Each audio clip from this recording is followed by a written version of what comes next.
بسم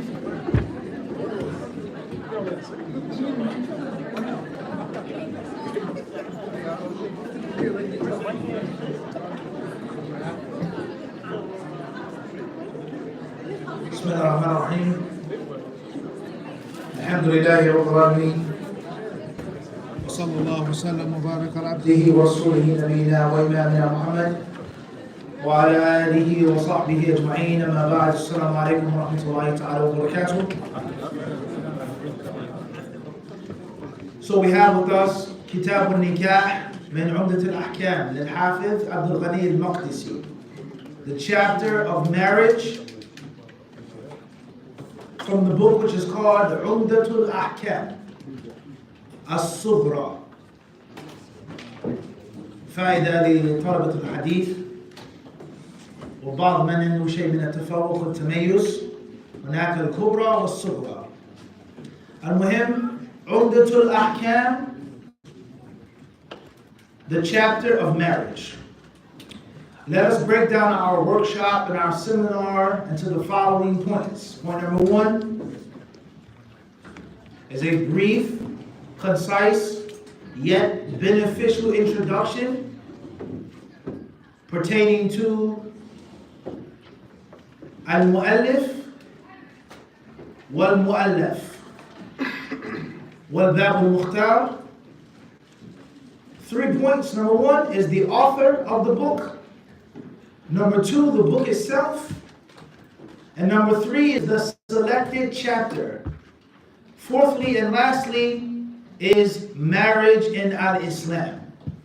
Its virtue, its importance, its status, its danger, its rulings, some of its obstacles, misconceptions, and mistakes, and how or what are the necessary ingredients for a healthy and successful marriage. Healthy and successful marriage. Listen carefully. For marriage to be healthy and successful, it doesn't necessarily mean that it has to last forever. That's also a misconception. For argument's sake, I was married and we were married for 3 years, and it was a very happy time in my life. Allah blessed me with 2 children in those 3 years. We didn't fight, we didn't curse each other, we didn't argue. We parted ways respectfully, peacefully. Versus, I've been married for the last 7 years, and it's a marriage which is toxic, it's ongoing, it's a fight, we hate each other, so on and so forth. A successful marriage, whether that's temporary or whether it is perpetual and long-lasting. What's important is it was a successful run. I want to understand this, it was a successful run. All right? So what are the necessary ingredients for a healthy, happy marriage? And of course, everybody, if they have a healthy marriage and a happy marriage, you want it to last long. You want it to have good shelf life. You want it to age well, but for argument's sake. So therefore, who is the author of this book called Umdatul-Ahkam? Why are we reading his book? How many years ago did he die? 1,000, 800, 700 years ago? A different land, a different place, a different language? Why in Minneapolis, Minnesota, the Twin Cities, why are we speaking on this author right now? And why are we reading his book right now? Okay? And why did we, or what does his chapter of marriage entail and include? And why is marriage such a dangerous thing and such an important thing? All right? That's what we want to speak about, Bidnai Ta'ala. Hopefully, all of the brothers and sisters, you'll scan the QR code, Bidnai Ta'ala. That way you can access many lectures, classes, explanations of books and workshops that we've already done on marriage in al-Islam. Okay? And therapy and counseling. Inshallah, you can take these, scan these, and check out a list of our services that we provide with regards to marriage. Prepping Muslims for marriage. Pre-marital counseling. And also performing marital services in person or virtually in 2023. The virtual world is of utmost importance in 2023. So many things we do virtually. Warfare is fought, one could say what? Virtually, long distance. There is no need for this person to be on the ground, dying and his guts being spilt out. We have a joystick, we press a button in, long distance. You buy and you sell, we'll hack at that remotely, all right? So remotely, virtually, etc. So therefore, inshallah ta'ala, everyone should have the ability to scan this and check out what we have provided and what we do provide with regards to marriage. Because it's something which is very, very important in our Islam, and it is a launching pad. Other elements and concepts spring forth from and are sparked from marriage, good or bad. Everybody clear on this, inshallah ta'ala. All right, let's get started. Bismillah ta'ala.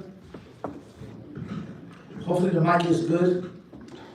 So here we have Jamaatul Mu'allif. I'll start reading Bismillah ta'ala. If you go to the first page, Yusuf, Akhil Kareem, everybody to know what book we're reading from. Umdatul-Ahkam من كلام خير الأنام صلى الله عليه وسلم تأليف الإمام الحافظ عبد الغني المقدسي المتوفى سنة 600 للهجرة. دراسة وتحقيق محمود الأرناؤوط. مراجعة وتقديم عبد القادر الأرناؤوط. Okay, back to page 17, please. So we'll try to be as brief as possible, but it's important for us to know where we get our knowledge from and who we take our knowledge from. And it's important to know the pedigree of the people of knowledge. The pedigree of the people of knowledge. Okay. So the editors, they say, هو الإمام المحدث المحقق المؤرخ حافظ عصره تقي الدين أبو محمد عبد الغني ابن عبد الواحد ابن علي ابن سروق ابن رافع ابن حسن ابن جعفر الجماعيلي المقدسي ثم الدمشقي. So these are some of his titles. He's an imam, muhaddith, hadith master, muhaqqiq. He was not just a blind follower, but he was someone who looked for the truth and verified the truth himself, by himself, with Allah's permission. Al-Mu'arrikh, he was a historian. And he was the prodigy of his time. Hafidhu aslihi, the best of his time. Now, like many scholars of these classical eras, they have several components and pieces to their names. They have a laqab, they have a kunya, they have the ism, they have a nisbah, they have nasab, and they have hirfa. So the laqab is Taqiyuddin, Taqiyuddin, Shihabuddin, Shamsuddin, Diyauddin, Nasiruddin, Salahuddin. Right? We familiar with this or not, guys? Salahuddin, Shihabuddin, Nasiruddin. Those aren't their first names. That is their nickname, quote unquote, laqab. Then his kunya, the sunnah of calling people by Abu or Abu Abdurrahman, Abdurrahman. A means of respect and a means of affection. Instead of always calling someone sheikh or let alone calling somebody by their first name, which could be informal or oftentimes disrespectful. And Imam Ahmad rahimahullah ta'ala, when you read the su'alat, oftentimes his students, his disciples, they wouldn't say sheikh or imam, but they would say Abu Abdullah. That's how they would address him, out of respect and affection. Ya Aba Abdullah. Imam al-Bukhari rahimahullah ta'ala's teacher, Ali ibn al-Madini, may Allah have mercy upon him, one of the greatest imams of hadith ever to walk the earth. Imam Ahmad has so much love and respect for him that he only called him by his kunya, Abu Hassan. That's the only way he referred to him was Abu Hassan. So the kunya has its place in the deen, but we're not here to talk about that in detail. His name, his kunya was Abu Muhammad. What was his actual name? Abdul Ghani. Abdul Ghani is his actual name.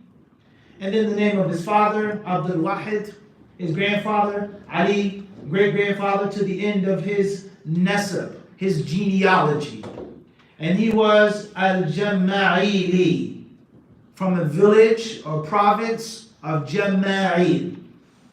But the country and the land or the bigger city or where he migrated to, etc., is Maqdisi, Jerusalem. And of course, afterwards he became Dimashqi, from Damascus. Okay? So that is his laqab, his kunya, his nasab, and his nisba. Everybody on the same page when you read the biography of a scholar of hadith. When was he born? ولد سنة 41 و500 بجماعيل، وكان قدومه مع أسرته من بيت المقدس إلى مسجد أبي صالح خارج الباب الشرقي لمدينة دمشق أولا، ثم انتقلت أسرته إلى سفح جبل قاسيون إلى آخره. He was born in the year 541. 541. And that village, that province called Jama'il. Okay. They speak briefly about his family and his early upbringing, his early tarbiyah, how he was raised. وقد نشرت هذه الأسرة الجديدة المذهب الحنبلي في الشام، فانتشرت مدارس المذهب لا في الصالحية فحسب بل في دمشق ذاتها. And he talked about some of the prestige of his family and how they were responsible for making the madhab of Imam Ahmed very popular in the lands of Jerusalem. Next page. Okay, the second paragraph, it says, وقد تتلمذ الحافظ عبد الغني في صغره على عميد أسرته العلامة الفاضل الشيخ أحمد بن محمد بن قدامة المقدسي، ثم تتلمذ على شيوخ دمشق وعلمائها فأخذ عنهم الفقه وغيره من العلوم، ثم قصد بغداد سنة 560 ونزل عند الإمام الشيخ عبد القادر الجيلاني فقرأ عليه شيء من الفقه والحديث، وأقام عنده نحو 40 يوما. بعدما مات الشيخ الجيلاني فأخذ عن الشيخ أبي الفتح بن المني الفقه والخلافة، ثم رحل إلى أصبهان فمكث فيها وقتا طويلا يدرس ويدرس إلى أن عاد إلى بغداد مرة ثانية سنة 578 للهجرة فحدث بها وانتقل من ثم إلى دمشق. So now we talk about how he started seeking knowledge and how he had people that were in charge of his family, that were responsible for being the tutors of his family. Okay? And he came from a lineage, a pedigree of scholarship and of knowledge. And he traveled to different lands, different cities. Of course, Damascus, studying fiqh and hadith. Then he went to Iraq, he went to Baghdad, and then he went to the lands of Persia, studying in Asbahan, in which he remained for a very long time doing the following two things. Yadrusu wa yudarrisu. He was learning, and at the same time what? Teaching. He was learning and teaching at the same time.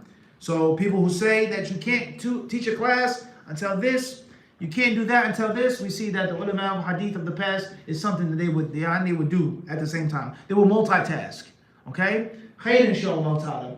Then he goes on to speak on, listen carefully, with regards to his biography, it says that he returned to Damascus after returning to Baghdad a second time. فأخذ يقرأ الحديث في رواق الحنابلة من مسجد دمشق الأموي فاجتمع الناس عليه وكان رقيق القلب سريع الدمع فحصل له قبول من الناس عظيم فحسده بنو الزكي وبنو الدولعي وجهزوا الناصر بن الحنبلي إلى آخره. So he started teaching in this main masjid in Damascus, Umayyad Masjid, the Umayyad Mosque, and it says here, وَكَانَ رَقِيقَ الْقَلْبِ, is that Imam Abdul Ghani al-Maqdisi had a very soft heart. He was tender-hearted. He was weak. His heart was very weak. He cried very quickly. And as he would teach the people, they began to love him. They fell in love with this man. He was so righteous, so pious, so knowledgeable, and they saw goodness in him. And that, obviously, he became a victim of himself. He became defeated by victory, as we say. He was so loved by the people is that he made enemies with others. Some people, they envied him that he was so beloved to the people. And this goes to show you the filth of the dunya and how low and how base and how dirty this dunya is. is that envy is indiscriminate. It doesn't care. They could have envied him for wealth, envied him for political influence and power, envied him because he was handsome, envied him because this and that. They envied him because he didn't want the dunya. To show you the nastiness of hasad. So there were people who didn't like the fact that he was so soft and pious and righteous. They didn't like that. That bothered them, and it made them feel insecure. And they began to spread rumors about him and to talk about him and to incite other people against him and to make fitna. How many times have we seen this? And 9 out of 10 of the dawah wars today, the fights between scholars, between du'at, between imams, between masjid administrations, and between countries, most of the time, is based off of hasad. And hasad is an evil characteristic. It's an evil trait from the Yahud, as Allah has mentioned in the Quran in several places. And we are not to imitate them. So beware of envy in knowledge. The one who says, I'm not hating, I'm not jealous, we're not jealous, he himself would hasad. The one who declares himself free from envy is the envious one. The one who wishes to make a campaign against a person that's beloved to the people, he's trying to deflect and push his insecurities upon others. And that is why it's a famous story of Imam Muslim, rahimahullah ta'ala. He was sitting with his friend and his teacher, Al-Hafidh al-Bukhari, and they were discussing some hadiths and going over, they were revising it. And Imam al-Bukhari had utterly impressed Imam Muslim, on top of what he had already impressed him with regards to a riwayah, kafaratul majlis. And after Imam al-Bukhari cut through everything, and he told Imam Muslim, huwa ma'lul, this is a defective hadith, hadathana, akhbarana, etc. Imam Muslim, he said, come, ya ustad al-hadith wa tabib ilalihi. He said, let me kiss your head, let me kiss your feet. Oh hadith doctor. He called him ustad al-hadith wa tabib ilalihi. And he says, and I bear witness, la yubghiduka illa hasid.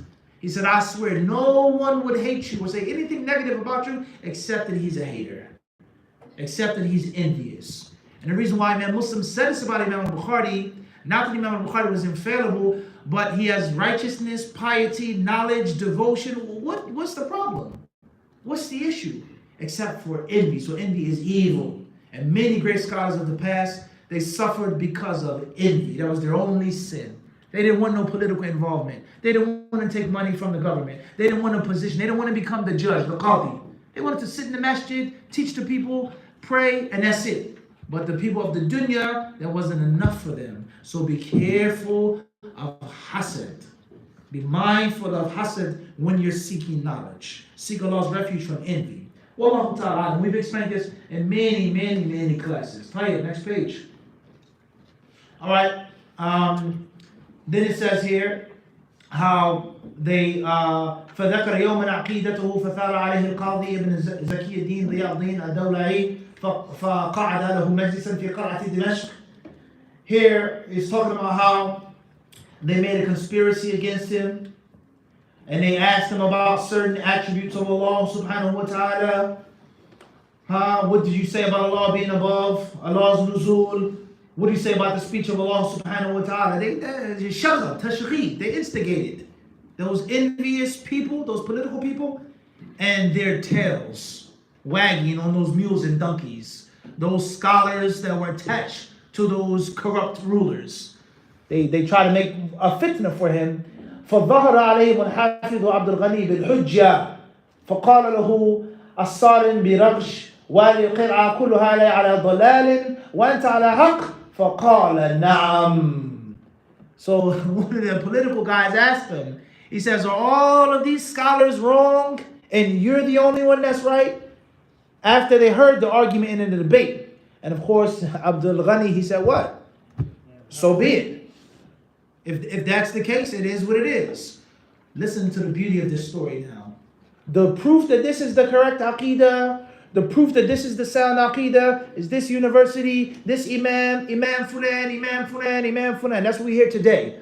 The truth has never ever been weighed by numbers. And the truth has never ever been weighed by personalities. The truth doesn't need numbers or people to validate it.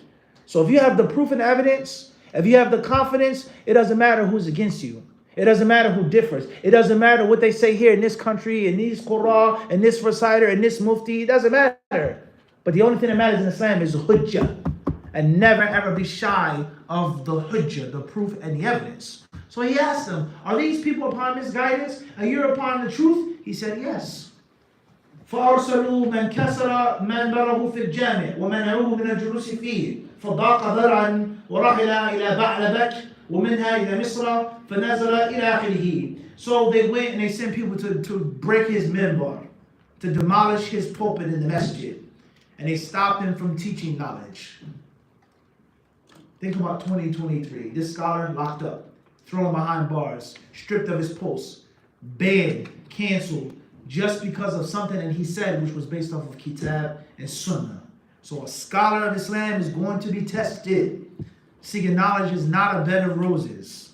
And anyone who thinks that it's a bed of roses, and it's mashallah, alhamdulillah, kisses and hugs, you're asleep. You're asleep. You're going to be tested. If you seek the legacy of the prophets and the messengers. And if you don't sell your deen and your ilm for the dunya, and for its despicable people, you will be tested. So they prevented him from teaching. They destroyed his minbar, and obviously he had to leave.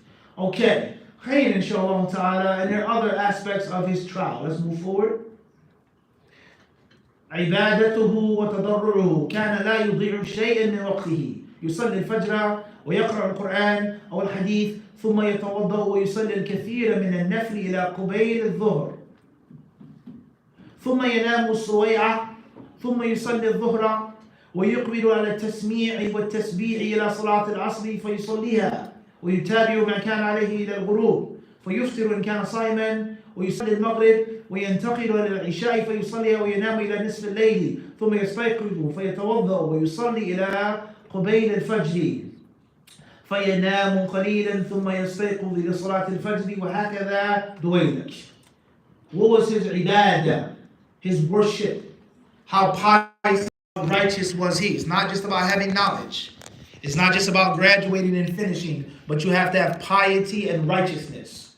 They say that he wasted nothing from his time. He was stingy with his time.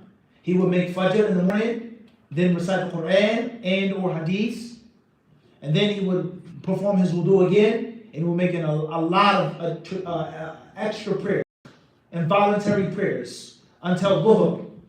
Before dhuhr, right before dhuhr, he would take a brief nap, a power nap, and then he would offer dhuhr,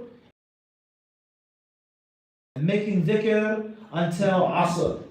He would make asr, and then he would do the same thing again between asr and maghrib. If he was fasting, he would break his fast, then offer the salah, and then he would go to salat al-isha, and then he would sleep until midnight. Then he would wake up, performing wudu, and offer prayers until fajr. Right before fajr, take another power nap. He would wake up for fajr again and do the same thing that he did yesterday. That was his routine. Beautiful, beautiful example of a routine of an Imam of Hadith. For people who ask about routines. What should I do during my day? طيب, فضل. شيوخه, his teachers. أخذ العلم عن الشيخ أحمد بن محمد بن قدامة المقدسي وابن مكارم بن هلال وغيرهما في الشام وعن الشيخ عبد القادر الجيلاني وابن فتح بن المني وهبة الله بن هلال وابن البطي ببغداد في الإسكندرية وقام عليه 3 أعوام وكتب عنهم كثيرا وعن أبي محمد بن بري النحوي في مصر وأبي الفضل التوسي بالموصل وعبد الرزاق بن إسماعيل القومساني إلى آخره. Several of his teachers here that he learned from. Sheikh Ahmad al-Maqdisi, Abu al-Makarim ibn Hilal in Sham, Syria. He studied with Sheikh Abdul Qadir al-Jilani, Abu al-Fatih ibn al-Mani, and others in Mesopotamia. He studied with Sheikh Abu Tahir al-Silafi in Alexandria.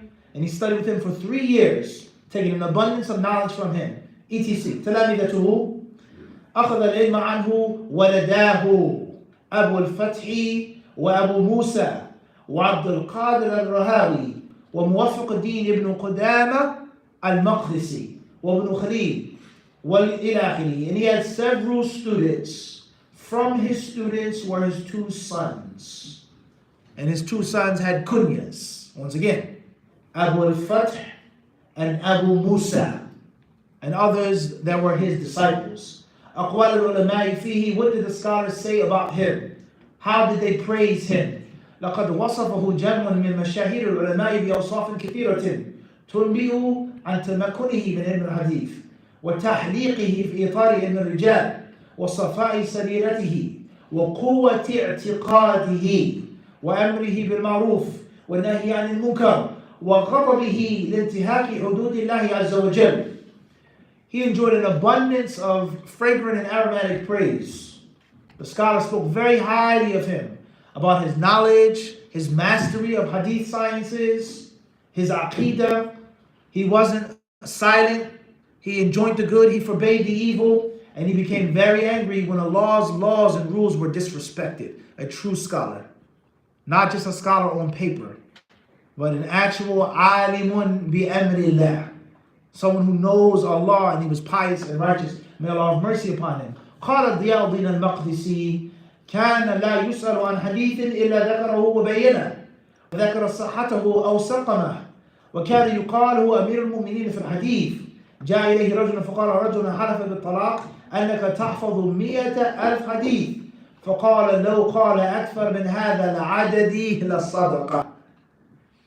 One of the scholars, ضياء الدين المقدسي, said about him, you could never ask him about any hadith except that he knew it, and except that he could tell you about it and explain it to you and break it down to you, authentic or inauthentic. And he used to be called the caliph of the believers, Amir al-Mu'mineen, the leader of the believers, the commander of the faithful in hadith. One day a man came to him saying, there's someone who swore to divorce his wife, that you know at least 100,000 hadiths by heart. If you don't know that, then my wife, he swore by this. And Abdul Ghani rahimahullah, he said, if he said more, la sadaqa, he wouldn't have been lying. Okay, as we say, if I can say so myself. Not too bad if I can what? If I can say so myself. Not to brag, but it's more. It's not just miyat alf, but it's more than that. Khayr, inshallah ta'ala, next page. Alright, more statements of the scholars of hadith, how they praised him, so on and so forth. Fadl. We don't have a lot of time, and obviously we can spend the whole workshop just speaking on his biography and extracting the points. Keep going, Yusuf, barakallahu feek, Malish. Then we go back up. It says how he enjoyed the good and forbade the evil. Alright? He didn't just keep silent. Next one, Juduhu, how generous he was.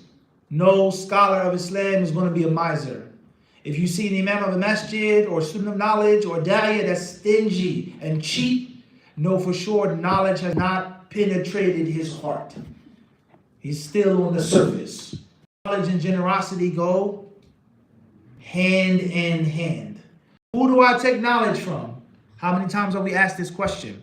So you take knowledge from someone who has this, studied here, kada, etc. And from the clues that you should learn from a person is that you see him as being what? He's generous. And if you see someone who's stingy, know for sure that that's a telltale sign. It's a telltale sign for something else. All right. Moving forward, تصانيفه, the books that he wrote. صنف تصانيف كثيرة في مختلف العلوم والفنون، منها ما هو كبير في عدة مجلدات، ومنها ما هو صغير أو رسالة صغيرة، وجميعها مفيدة نافعة. منها اعتقاد الإمام الشافعي والاقتصاد في الاعتقاد، الحسن البصري، وأشراط الساعة، والأربعين من كلام رب العالمين، والأقسام التي أقسم بها النبي صلى الله عليه وسلم، والأمر بالمعروف والنهي عن المنكر، وتحفة المطالب أو في الجهاد والمجاهدين، وتلخيص كتاب الكنى للحاكم النيسابوري والترغيب في الدعاء والحث عليه. So some of the books that he wrote, some are small, some are extensive volumes. From that, he wrote a book on Imam Shafi'i's Aqidah. People claim to be Shafi'i today. I follow Shafi'i fiqh, Shafi'i madhab, but your Aqidah is not the Aqidah of a Shafi'i. A Shafi'i never ever said or argued or debated or categorized what you're saying and debated and argued. That aqidah is not Shafi'i's aqidah. Shafi'i was Athari. He was by the aqidah of the Athar, Ashab al-Hadith, Ahl-Hadith, the Salaf al-Salih. So he wrote a book on Imam Shafi'i's aqidah, and this is very important for people today who have aqidahs which have strayed, and they claim to love Shafi'i and the hero worship Shafi'i. Huh? If you really want to respect Shafi'i and follow his way, then follow his aqidah. Moving forward, he says, he wrote another book called Al-Iqtisad fi al-I'tiqad, another book on aqidah.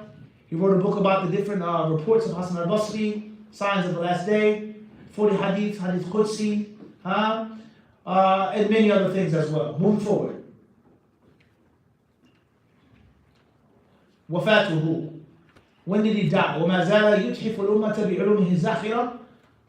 Alright, so he continued to write, he continued to author, okay? حتى توفاه الله يوم الاثنين الثالث والعشرين من شهر ربيع الأول سنة 600 من الهجرة له 59 سنة.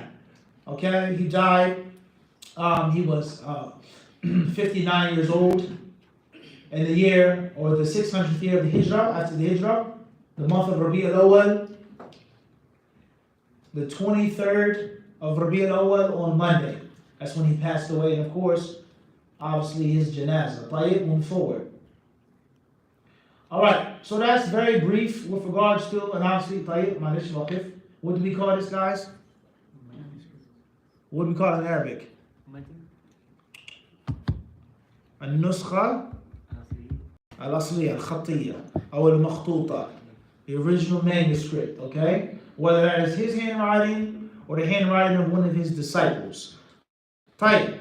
So that's very brief with regards to the author. You can read about him yourself online in the library, and I would advise you to do so. Now let's speak about his book. Okay. Very briefly, Umdatul-Ahkam is a hadith book. It's not a fiqh book. It is not an aqidah book. It is not a tafsir book. It is not a lugha book, but it's a book of hadith. So that is the section that it belongs in the Islamic library. But within the hadith section, there are genres. And this subgenre that it belongs to is called Kutubu al-Ahkam, or Kutub Ahadith al-Ahkam. The hadiths that talk about halal and haram. Halal and haram. Not the ahadith that talk about akhlaq, character. Not the ahadith that talk about fada'il, virtues, the virtue of hajj, the virtue of this month, the virtue of that month. La. But they speak about the rules, the do's and the don'ts. And there were many great scholars who came before him who wrote books on ahadith al-ahkam, and there were scholars who came after him who wrote books on ahadith al-ahkam, such as Bulugh al-Maram, such as Al-Muharrar fi al-Hadith, Ibn Abdul Hadi. طيب? All right. The book is approximately 407 hadiths, 406 hadiths, which are from Bukhari and Muslim. The book contains 16 chapters, 16 kitabs, from Tahara to the end. All right? So approximately 400 hadiths that are supposedly agreed upon by Bukhari and Muslim. And this is one of the reasons why this book is an excellent starting point for a student of knowledge. Not for the hadith nawawi. For the hadith nawawi is talking about usul and qawaid and akhlaq, and also your aqidah as well. The usul, the foundations. But this is one of the first books you should memorize with regards to learning the fiqh of hadith. So there were scholars who wrote books just on the fiqh of hadith. And of course, Ali ibn al-Madini, Imam al-Bukhari's teacher, said, إن التفقه في معاني حديث رسول الله صلى الله عليه وسلم نصف العلم وإن معرفة الرجال نصف العلم.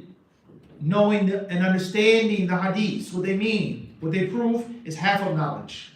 And knowing the authenticity, the narrators, the chain of transmitters is half of knowledge. All right? So in the College of Hadith in Medina, it's broken down into two main departments. Department B is called Qism Ulum al-Hadith. So the study of the hadiths, their meanings, their words, the different fiqh issues, the benefits, the fawaid, the ahkam, that's fiqh sunnah, the shuruh, the explanations.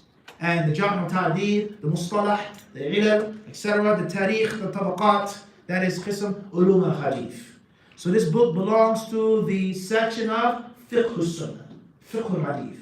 Everybody clear on this? And of course, there are many beautiful traits and character things that we can take from this, and that is learning fiqh organically. Learning what to do and what not to do directly from the text. Nothing wrong with fiqh, nothing wrong with madhabs, this and that, nothing wrong with studying this book and that book, but taking the fiqh organically, directly, from an authentic and pure source. And we don't have enough time to truly speak on that. So that is a brief discussion of the author. And that is a brief discussion of the book. Of course, the book is summarized. The book does not contain chains of narrations. Mahdhufatul asanid, an Abi Hurairah, an Anas, an Abi Mas'ud, etc. So it's approximately 400 hadiths, all from Bukhari and Muslim don'ts. And from that is Kitab al-Nikah. And Kitab al-Nikah, very briefly, it has about, let's say, 16 hadiths in it. Roughly 16 hadiths that are from Bukhari and Muslim. Some of these hadiths are statements of the Prophet, and some of these hadiths are actions of the Prophet, but they all pertain to marriage, nikah, getting married, who you can marry, what type of wedding feast you can or cannot have, etc., which we're going to cover in the night time. Last but not least, the last introduction, inshallah, will be a brief introduction on marriage. Okay, this is a very beneficial book. If you go to the first page, all the way to the top. And obviously, this is for the students of knowledge I'm speaking to specifically. A book that I've benefited from tremendously, which is called Umdatul-Ahkam al-Nisa. الجزء الثالث النكاح وتوابعه تأليف مصطفى العدل. It's a book which is called Umdatul-Ahkam al-Nisa, of the rulings of women. A scholar wrote a book, 5 volumes, speaking about all of the fiqh issues, the ayat, the hadith, the athar, the madhabs, about women's issues. And not to butter up the sisters, but it's reality. This is just one example of how the scholars of Islam have paid a great deal of attention and respect and emphasis to the needs of women and their rights and how men are to react and behave and deal with them. So no one can come along and say that women are ignored and neglected and disrespected and trod upon and trampled upon and, they're back burners, so on and so forth. 5 volumes, and each volume contains several pages, just speaking on women's issues. And from women's issues, and of course, from the most important of women's issues, of course, is marriage. And as the Arabs, they say, the scholars will say, Lillahi darru, yani to Allah belongs the pearl of this statement. Women, you can't live with them, you can't live without them. It's one of the most truthful statements that you'll ever find. And this is for the young brothers. You can't live without a woman. And at the same time,